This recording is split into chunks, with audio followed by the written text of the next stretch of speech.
Hello students, I hope you all are good. Welcome back to the daily news analysis. I'm your educator Prithviraj Singh. So we'll be understanding the important news articles of 11th of March 2022. Let us begin with the session. Guys, it has been an unprecedented victory for the BJP, and the BJP has retained all its 4 states: Uttar Pradesh, Uttarakhand, Goa and Manipur, right? So in this sense, BJP has scored a solid 4-0 victory. As far as Punjab is concerned, Aam Aadmi Party has opened up its account and it has won Punjab for the first time. Guys, here we are more concerned about the number of seats in the particular legislative assemblies and the minimum number of seats which are mentioned in the constitution. Goa, as you all know, is the smallest state in terms of area, right? It has 40 seats, correct? So in order to form the government, you have to have at least a majority of 40. Majority of 40 or majority is half plus 1, right? So if any party or a coalition is able to get 21, then they would be able to form the government. Similarly, Manipur has 31, total 60 seats. Uttarakhand has 70 seats, Uttar Pradesh has 403 seats, Punjab has 113 seats. Guys, it is very much apparent that Uttar Pradesh has the highest number of seats, and when you compare it with the other states, definitely Uttar Pradesh has the highest number of seats in Vidhan Sabha, and the number of seats in Vidhan Sabha are based at the population, right? The more the population, the more the Vidhan Sabha seats, right? So there is a principle of uniformity that is being followed across the states in India, and more populous states would have more assembly seats. At the same time, more representation in Lok Sabha. Guys, you all would be knowing that the seats in Vidhan Sabha elections are freezed as per which census? 2001 census, right? That is something which is very, very important. So 2001 census has frozen the seats for Vidhan Sabha. I mean, based on the seats in Vidhan Sabha are being frozen as per 2001 census up till year 2026, right? So in this sense, it has frozen the seats for 25 years, right? So in order to encourage the population stabilizing mechanisms, the delimitation commission generally fixes any census and it freezes the seats as per that census, right? So for Vidhan Sabha, the 2001 census has been used for all the Vidhan Sabhas in India. As far as Lok Sabha is concerned, which census we use? 1971 census, right? So this is an important fact which every student must keep in mind. 1971 census is being used for Lok Sabha elections and 2001 census is being used for Vidhan Sabha elections, right? So today, if we have 500 and total 550 seats, I mean, I'm talking about the maximum capacity. Definitely there are 543 seats. So they are based at 1971 census. Similarly, if let's say Rajasthan Vidhan Sabha has 200 seats, it is based on 2001 census, correct? So I hope you are getting my point. 2001 census, 1971 census, correct? Now, even in the exit polls, it was being made very clear that BJP would be winning Uttar Pradesh, right? Now let us discuss a bit about exit polls. Guys, the logic behind exit polls is that if you ask the voter right outside the polling booth, right, that means the moment the voter casts his vote and then he comes out of the polling booth, right, you can ask his decision until half an hour after the closing of the final phase of the poll, right? See, in exit poll, the people who are doing the survey would be actually asking the voters, are doing the survey with regard to the popularity of the party, right? And then they do the prediction, right, through random sample size, right? For example, a sample size of somewhere around 20 to 25,000 voters for 7 to 8 lakh voters, right? So in this sense, in the range of 7 to 8 lakh voters, they generally take the sample of 20 to 25,000. And are the exit polls regulated?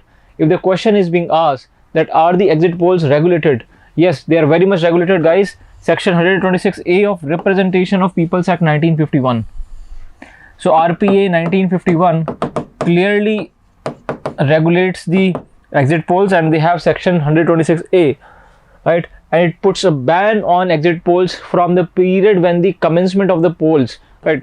So you cannot do the exit poll once the election begins or they commences until half an hour after the closing of the final phase of the poll, right? For example, let's say on 7th March at 5 p.m. The polls concluded, right? So you can publish the exit polls only after 5:30 p.m. right? That means half an hour post the completion of the final phase of the polls, right? So if the final phase of poll is ending on 7th of March 5 p.m, so after half an hour, that is at 5:30 p.m, the exit polls may start giving their possibly verdict, right? So definitely they are regulated, number one, and this is the criteria which is being mentioned here, right? Now a person who contravenes the provisions, that is section 126A of RPA, then he or she may be punished with imprisonment for a term which may extend to 2 years, or with fine, or with both, right? So there are punishments mentioned for the violation of the code, correct, guys? Coming to the next news article from the Hindu. Moscow may engage in false flag chemical attacks, says America. Guys, Russia, as you all know, and today is the 13th day of the Russian invasion in Ukraine, and Russia is alleging and claiming instead that America has bioweapon laboratories in Ukraine, right? So America has denied such claims, and has said that these claims are preposterous, and America is saying that it is just a strategy by Russia to actually use the chemical weapons by engaging in false flag attacks or false flag operation, right? That means अगर हमें start करना है कोई चीज़, तो हम दूसरे को कह देंगे कि आप you are already doing that, right? And in this sense the other party may start the operations, right? So we'll, very importantly, guys, we will be here understanding the Biological Weapons Convention and Chemical Weapons Convention. So as far as the chemical weapons are concerned, see, there are many chemical agents such as tear gas and even herbicides, right? Now they are sometimes put to military use and have never known to produce harmful side effects in people, right?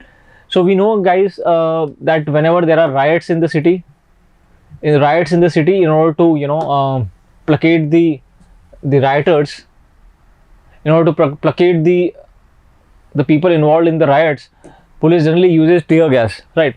So it is although a chemical agent, but definitely it does not have harmful side effects in people, so therefore they are not being banned under the Chemical Weapon Convention. Similarly, herbicides, right?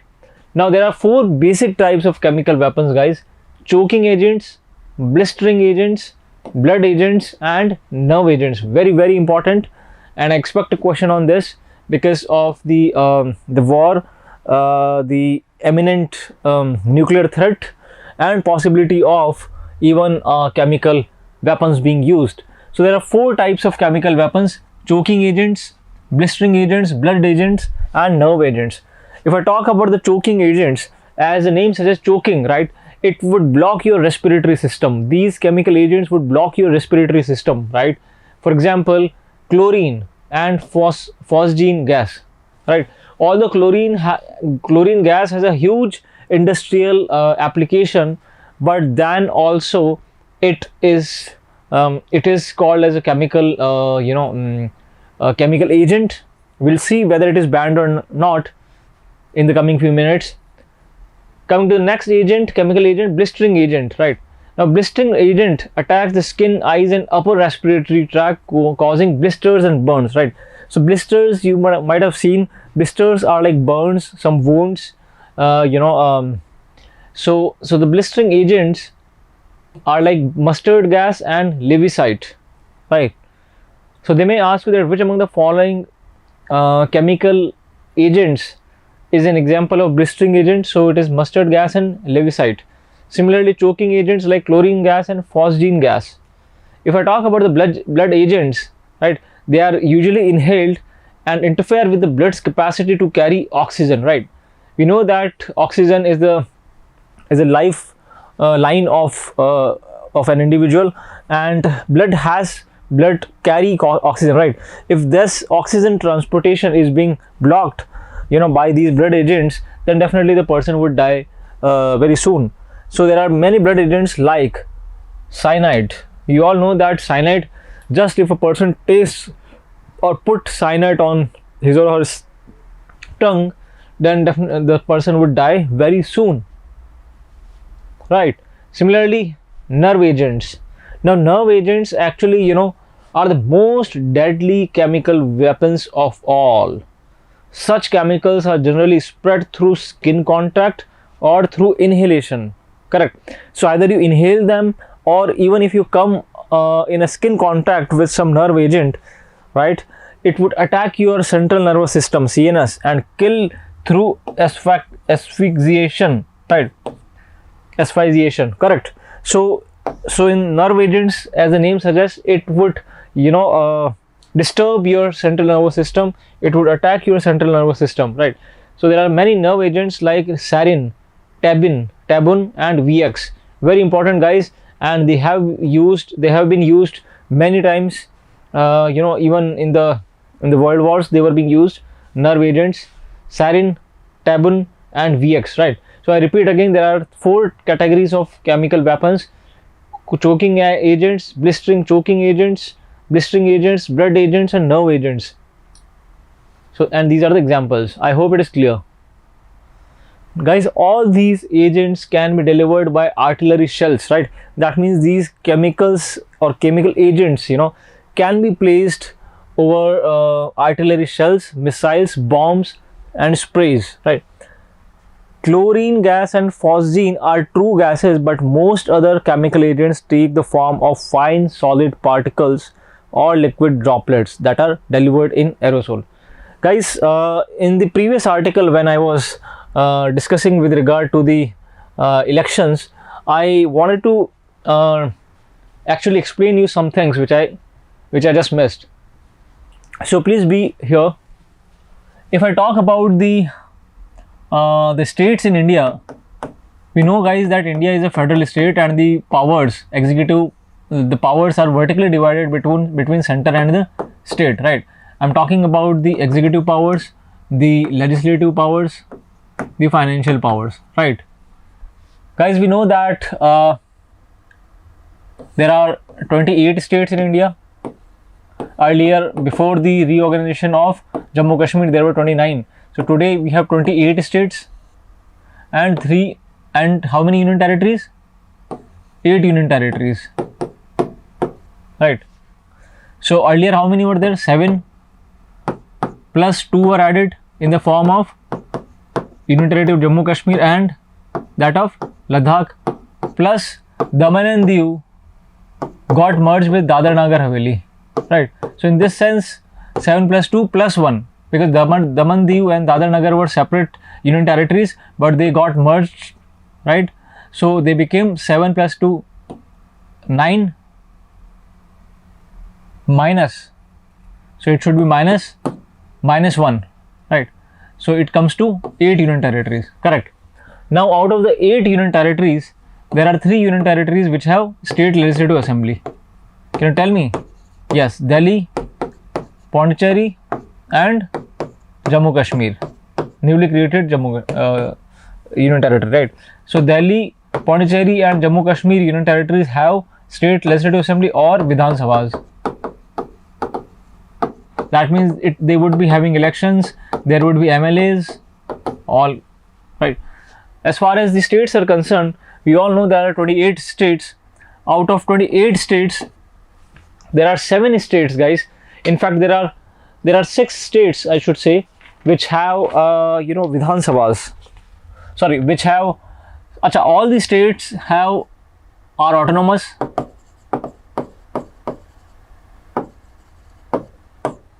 Correct, and they have their own legislature, they have their own executive, they have their own control over the finances, right? Out of the 28 states, 6 states, and when I say legislature, they all have Vidhan Sabha. So out of 28, 6 states have SLC also, right? Apart from the state legislative assembly, that is the Vidhan Sabha, they also have state legislative council. In Hindi, you call state legislative assembly as Vidhan Sabha and state legislative council as Vidhan Parishad. Right. So they are bicameral in this sense.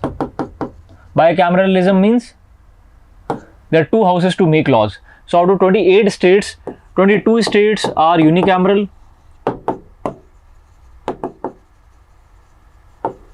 That means only Vidhan Sabha is there, and 6 states are bicameral, or they have bicameral legislature. The lower house is called as Vidhan Sabha, the upper house is called as Vidhan Parishad. Can you tell me how many states have Vidhan Parishad? UP, Bihar, and Karnataka, Maharashtra,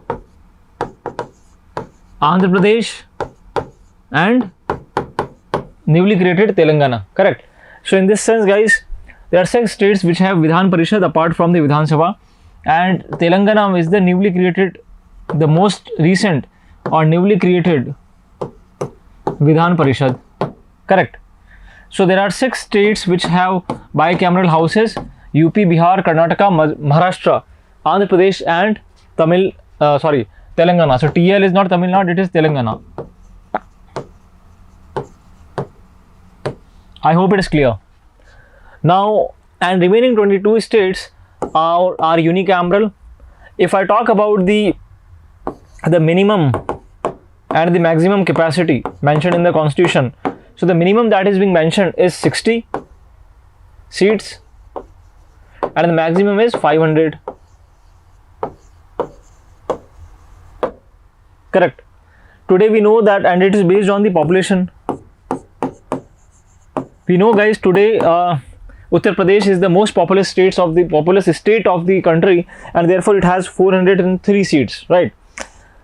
Guys, there is an exception to this minimum criteria, because exceptions are always there and must be welcomed, because guys, Sikkim has the least population in our country, right? So the exceptions are Sikkim plus Arunachal plus Goa, which has the minimum area, right? As you all would be knowing, guys, the minimum area is that of Goa, maximum area is Rajasthan, maximum population is Uttar Pradesh, minimum population is Sikkim, right? So these are some facts which I expect that you would be knowing. So Sikkim, which has the least population, Goa, which has the very less area, and Arunachal Pradesh. So they two are the northeast state plus Goa have just 30 seats. So they have breezed this exception of 60 seats. Correct. As far as the other states like Mizoram is concerned, Mizoram has 40 seats. Nagaland has 46 seats. Correct. So these are the exceptions, right? Exception to the 60 criteria that has been mentioned here, right, in the constitution. So minimum 60 and maximum 500, but there is an exception and it applies to 3 plus 2 5 states. Sikkim, Arunachal and Goa has 30 states, 30 seats, and Mizoram has 40 seats. Similarly, Nagaland has 46 seats. Correct. So I hope it is clear, guys. As far as the floor is concerned, the minimum number of ministers, or I would say the floor, that is mentioned in the constitution is 12. That means irrespective of the population, the minimum number of ministers, and ministers, you all know, implement the policies and they are called as executives, right? So the minimum number of ministers or the floor is 12, right? So even if there are just 30 seats, at least 12 would be the ministers in Sikkim, Arunachal, Goa, Mizoram and Nagaland, right? So this is the case, correct? And this is something which has to be kept in mind. Minimum number of ministers are 12, correct? I hope it is clear.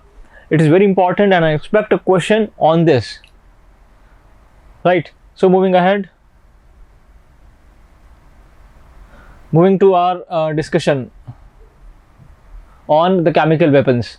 So we understood that there are 4 types of chemical agents, and guys, there is also something called as Chemical Weapons Convention, which actually ban the use of any chemical weapons, and it also checks that the chemical weapons are not being produced, they are not being stockpiled, they are not being developed, they are not being propagated, correct?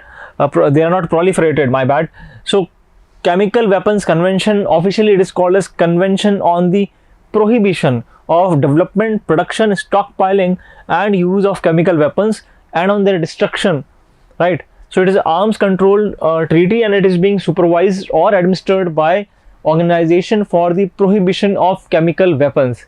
I repeat again, very important fact, guys. Chemical Weapons Convention actually bans the use of chemical weapons or the chemical agents that we discussed just a slide back, right? That means the blistering agents, choking agents, nerve agents, blood agents. So any such chemical agents would be checked, would be prohibited by the Chemical Weapons Convention, which actually came into force in the year 1997, right? Now it is being administered by an organization which is called as Organization for the Prohibition of Chemical Weapons, or OPCW. So the organization which looks into any use or development of the chemical weapons is OPCW, and it is based at The Hague, the Netherlands, right? And I expect a question on this. So Chemical Weapons Convention, or CWC, came in force in the year 1997. It prohibits the large scale use, stockpiling and transfer of the chemical weapons and their precursors, except for very limited purpose, right?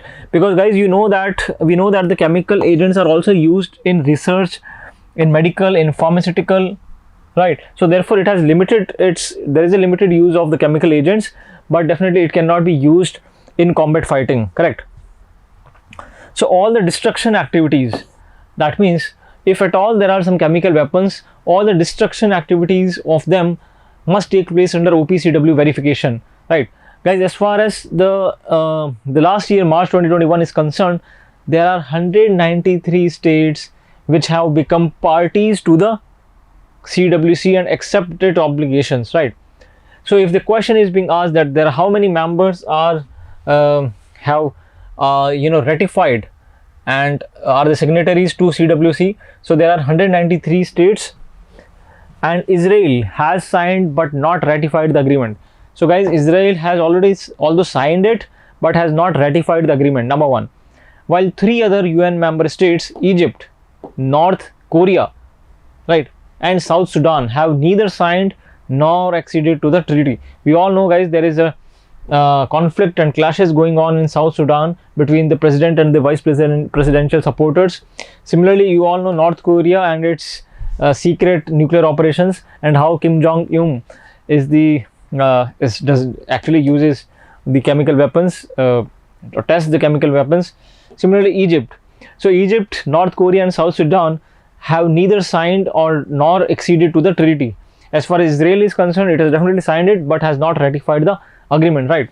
So as of today, there are 193 states which are the signatories and are the member parties of CWC.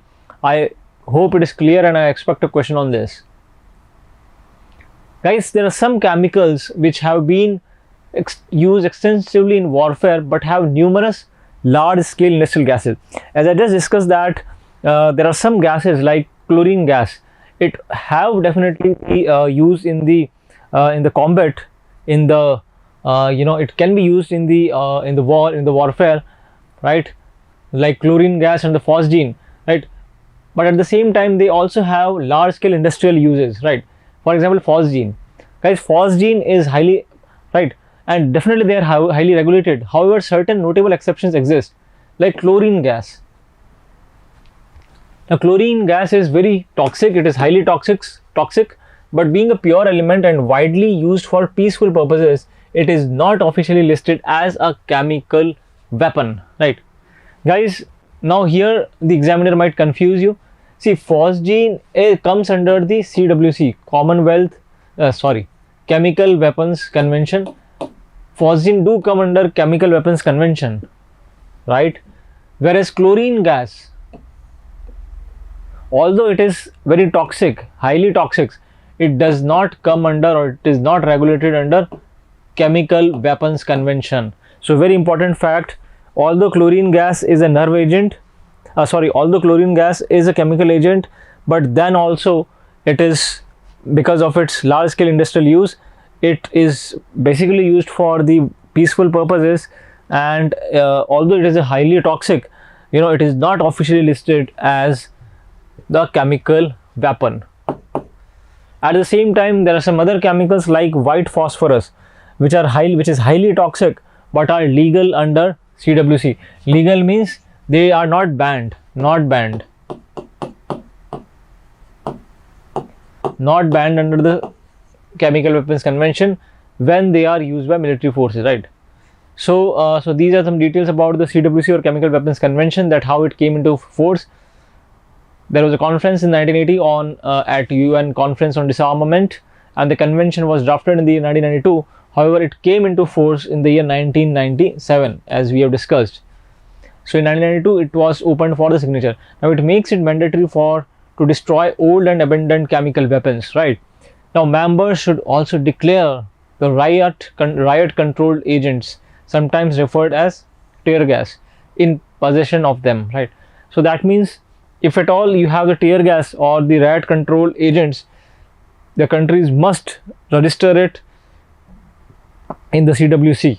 India signed the treaty in the year 1993, and as it was opened for signature in the year 1992. Now OPCW was formed under the Chemical Weapons Convention in the year 1997, right?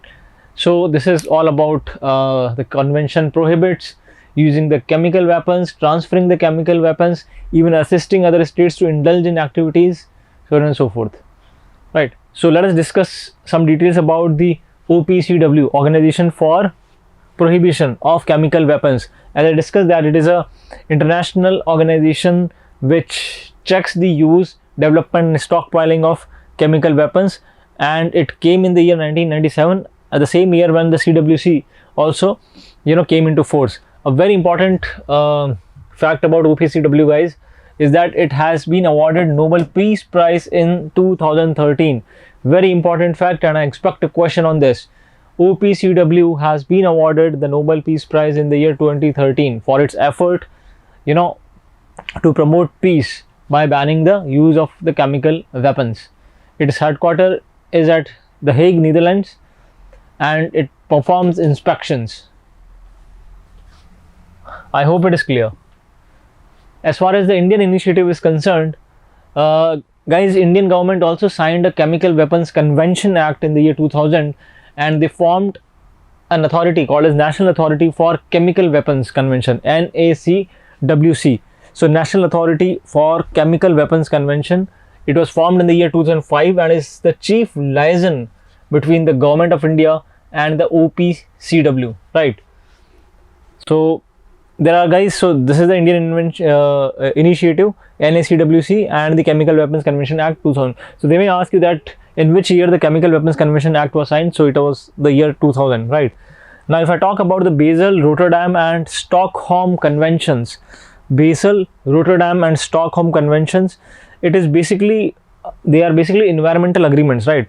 Basel, Rotterdam and Stockholm, they all are the places, and it bans the hazardous chemicals and the wastes, right? Thus protecting the human health and the environment from hazardous chemicals and the waste. India is the member of all these conventions: Basel Convention, Rotterdam Convention and the Stockholm Convention, correct? I hope it is clear. Now, as we have the chemical weapons, there is also a convention for the prohibition of biological weapons. As the name suggests, guys, biological weapons, and mind you, they have been used many times in the past. So biological weapons are basically microorganisms like virus, bacteria, fungi or other toxins. So as the name suggests, biological weapons or bioweapons, right? Virus, I cannot at this point of time say that the COVID-19 is a biological weapon, but there are accusations that it may be a bio weapon or it may be a bio war. So biological weapons are microorganisms, as the name suggests, and they are produced and released deliberately to cause disease and death in humans and plants. Biological agents, guys, like anthrax, botulinum toxin and plague can pose a difficult public health challenge, right? And there is something called as bioterrorism. So there are many biological agents, the deadly microorganisms like anthrax, botulinum toxin and plague. Now, biological weapons is a subset of a larger class of weapons referred to as WMD, right? Guys, WMD is the name for weapons of mass destruction, right? And in this category there are nuclear weapons, radiological weapons, chemical weapons as well as the biological weapons. So that means WMD or weapons of mass destruction is not just limited to nuclear or radiological weapons, but they also include the chemical as well as the biological weapons. I hope it is clear. The use of biological agents is a serious problem, guys, and the risk of using these agents is a bioterrorist attack, correct? So one thing we have understood that in the weapons of mass destruction category, you have all chemical, nuclear, radiological as well as the biological weapons. You learned about the biological weapons, they are the microorganisms. Let us talk about the conventions that regulate them, right? Before that, we would understand that when they were used in the past. So biological weapons have been historically employed in the warfare until their use was banned in the year 1975 with Biological Weapons Convention, correct? Guys, even in before Christ, that means 1500 to 1200 BC, Hittite forces spread tularemia bacterial disease. So very important, and so tularemia bacterial disease was being used by the Hittite forces, way back in 1200 BC.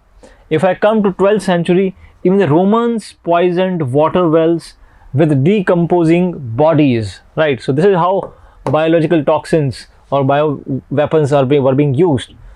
In 14th century, even the Mongols used a plague-infected corpses.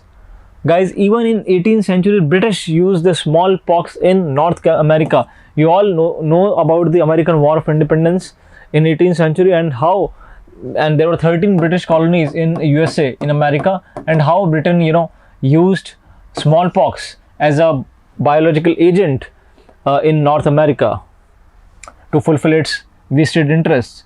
Even in World War I, Germany used anthrax, glanders, cholera and the plague, right?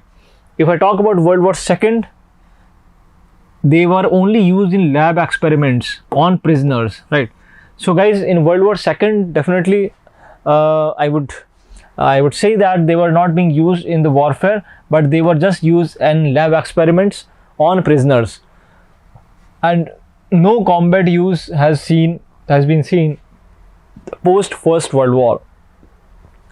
In the 1975, a convention was being signed which actually banned the use of the biological weapons. I hope this page is interesting and you are clear about many things, right? Now, talking about the Biological Weapon Convention, BWC, It prohibits the development, production, stockpiling, acquisition, transfer, and the use of biological and toxic weapons. And as far as the membership is concerned, there are 183 states. There in Chemical Weapons Convention there were 193 states. Here there are 183 states. Correct. And it came into force in 1975. Chemical Weapons Convention came into force in the year 1977, right? Whereas Biological Weapons Convention came in force in the year 1975. So there are some differences.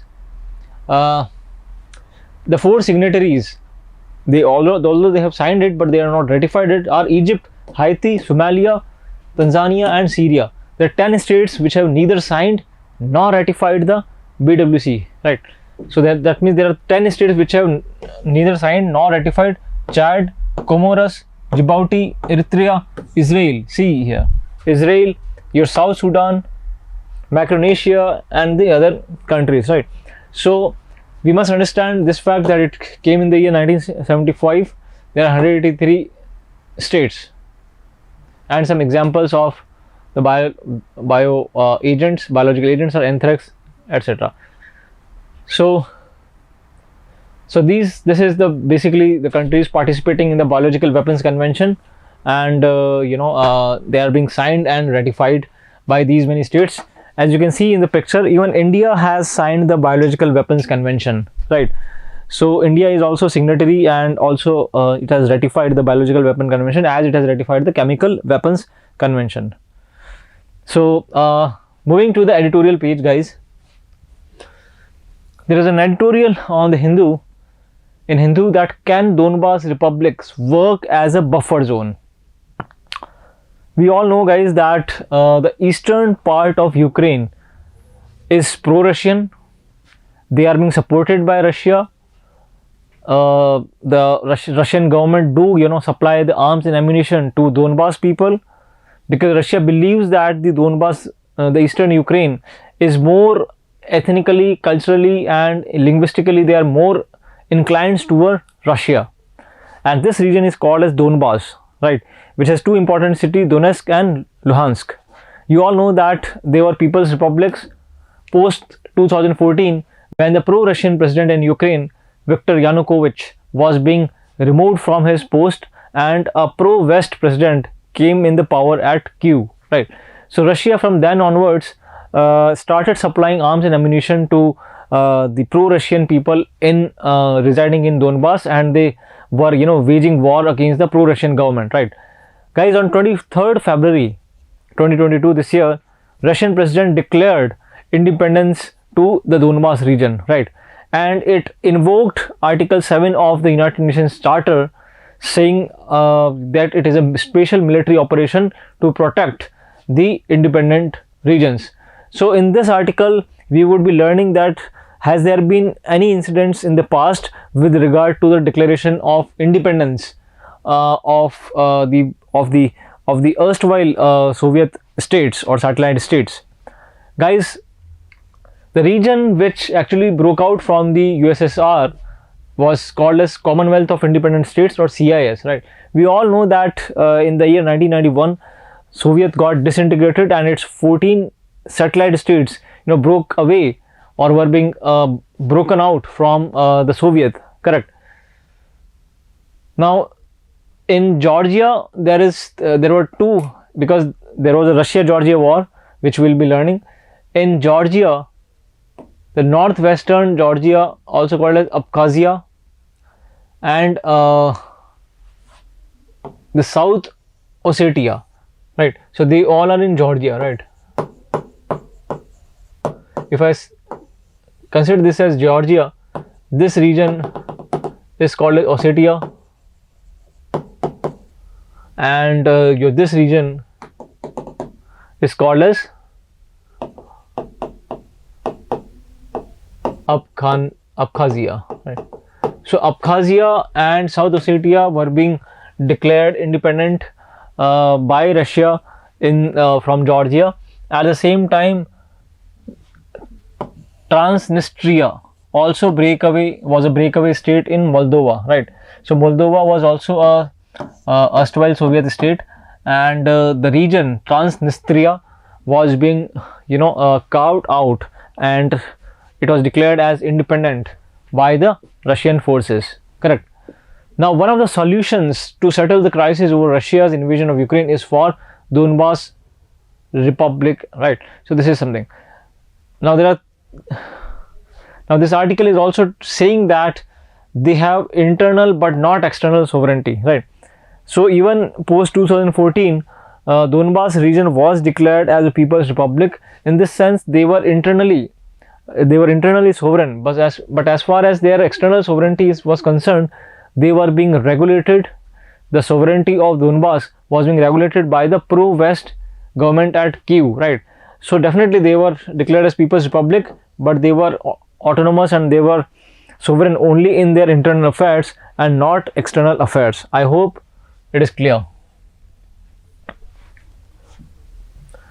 So, however, Abkhazia and South Ossetia are recognized by Russia and some of its allies, so we all know that Abkhazia and South Ossetia are the independent regions in Georgia, and they are being recognized by Syria, Nauru, Nicaragua, Venezuela, etc. Right? Whereas Transnistria is not recognized as independent even by Russia, right? But these three regions recognize each other and have their own governments, parliaments, and armed forces. Now, how did these de facto states come about? While South Ossetia and Abkhazia broke away from their parent state, Georgia, Transnistria broke away from Moldova, as we discussed. And both Abkhazia and South Ossetia had substantial autonomy during the Soviet period, and tensions broke out as Georgian nationalism rose in the late 1980s, right? Guys, we know that in 1980s, Georgia started proclaiming its independence from the Soviet, right? And during the Perestroika, the Abkhazia unilaterally declared independence, leading to a war with Georgia. So Abkhazia, on its own declared the independence, and it led to the war with Georgia, which it actually won, and allegedly with Russian support. So it's being alleged that Abkhazia was as Donbas is being supported by Russia, similarly Abkhazia in Georgia was also being supported by Russia. In 1993, Abkhazian parliament appealed to be included in the Russian Federation, but to not avail, right? In 96, Russia and most of the CIS members placed embargoes on it for unilaterally acceding from Georgia, right? Because Abkhazia was actually, seceded from Georgia. So therefore, there are many CIS states members which actually put sanctions on Abkhazia, except Russia, right? So Russian President Putin did not implement the embargo and withdrew from it in 2008 when it recognized Abkhazia as an independent state. Guys, we all know about the Russia-Georgia war in the year 2008 over South Ossetia. So we have discussed some facts about Abkhazia. Let us discuss some details about South Ossetia. So the Russian-Georgian war in the year 2008 over South Ossetia was successful, and it was attacked in the last territories of Abkhazia that were still under Georgian control, right? Now Russia has embassy in Sukhumi, the capital. There are Russian troops in Abkhazia as per 2009, right? So this article is about the Abkhazia, South Ossetia, Transnistria, right? And how Russia is actually going ahead in the same direction when it has declared independence to Donbas region, right? So it is an interesting article, and I advise all my students to read the same, right? So can there be a model for the Donbas Republic? Yes, it can be a solution to settle the crisis over Russia's invasion of Ukraine, and and in this sense Russia would also benefit from having friendly territories on its borders, allowing it to remain the hegemon in the region, right? That's all for today. I hope you enjoyed the session, guys. Wish you all the best. See you in the next class. Good day. Goodbye.